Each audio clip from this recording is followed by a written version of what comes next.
有一天，我去了吃麻婆豆腐，然后我被麻婆打了。这是你懂了？对呀，吃它豆腐嘛。In China, 麻婆豆腐, mapo tofu, is actually a famous and delicious dish. I think it's invented by mapo many years ago.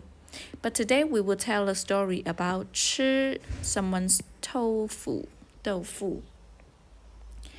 So, long time ago, there was a couple who sell tofu. Making tofu was a hard manual work for men.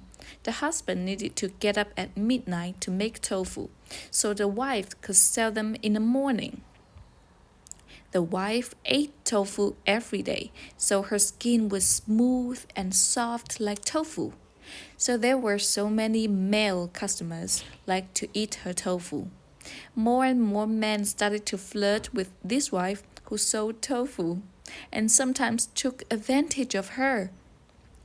The wives of these male customers were pissed.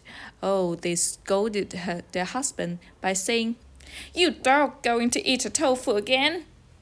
As time went by, eating someone's tofu means taking advantage of a woman. The end.